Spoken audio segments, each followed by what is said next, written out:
урматтуу өкмөт өкүлдөрү, Стамбул аэропорту бул дүйнөдөгү мындай эң ири эл аралык хабтардын бири да. Биздин жарандар Стамбул аркылуу дүйнөнүн чар тарабына учат. Америка болобу, Европа болобу. Ошого шарт түзүп беришибиз керек. Мурда Оштон жумасына Стамбулга 3 жолу авиакаттам бар эле, 3 жолу. Кийин 2 жолу болду. Анан ошол токтоп калды. Оштон Дубайга дагы уччу мурда, Үрүмчүгө уччу, ошонун баары токтоп атат да. Биз Ош аэропортун өнүктүрүшүбүз керек да, каттамдарды көбөйтүшүбүз керек. Ушул Ош Стамбул кайра жанданабы жакын арада? Сүйлөшүүлөр кандай стадияда турат? Реалдуу натыйжа боло турган сүйлөшүүлөр болуп атабы азыр? Ош Стамбул.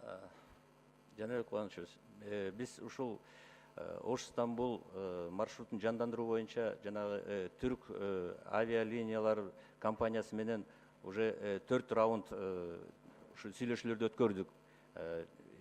Алардын эң жогорку деңгээлдеги жетекчилери менен акыркы учурда бул жердеги Бишкектеги представительствосу менен өткөрдүк. Биз ал жерде сүйлөшүүлөр жүргүзгөндө жанагы биз айтып кеткендей учуулардын географиясын чоңойтолу деп эки тараптуу ушул чексиз жыштыкты Анталия Бишкек, Анталия Ошту, же болбосо Анталия Стамбул менен Ысыкөл Тамчы аэропортуна ушул кол коюлуп, меморандум кол коюп келдик. Анан кийин Ош Стамбул боюнча айта кетсек, ал жерде түрк тарабынан коюлган кээ бир шарттар бар эле. Касательно, это касается безопасности полетов по расширению и удлинению взлетно-посадочной полосы, которые мы уже сделали на 400 метров, уже удлинили. Некоторые технические были их требования, которые тоже устранены. Оставались только по части поставки горюче-смазочных материалов, по которому тоже с дочерней компанией аэропорта акционерного общества МОНАС были, Интеком были проведены нами переговоры, которые согласились на снижение цены, которые устраивало бы турецкую сторону. Мына бүгүнкү күндө среда күнү ошол түрк авиалинияларынын эки эксперти жанагы Бишкектеги представительствосы азыр түштө Ошко учуп кетишти. Ошол Ош аэропортун, перронун, учуу тилкелерин, допустарды бердик, баарын обследовать этип чыгып, шарттарын карап чыгып, мына кайра учуп келгенден кийин бүгүн кечинде мен алар менен дагы сүйлөшүүлөрдү өткөрөм.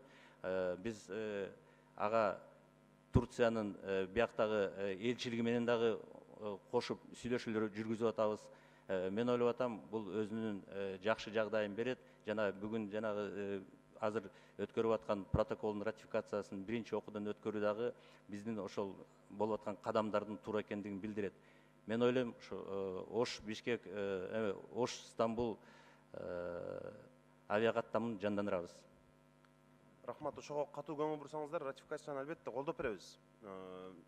Мына азыр Оштон мурда азыр айтып өтпөдүмбү, Дубайга, Үрүмчүгө, Стамбулга уччу деп. Азыр мына 7-июндан Алматыга уча турган болуп атат.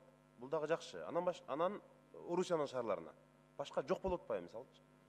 Мурда азыр мына кошуна өлкөнүн жарандары дагы Өзбекстан, Тажикстандан келип Ош аркылуу Стамбулга уччу. Ошонун баары аэропортко салык төлөйт, тамак аш ичет дегендей, туризмди, соода алакасын жандантат. Бул эми ошонун баары акча. Ошон үчүн ушуга бир катуу аракет кылсаңыздар. Рахмат.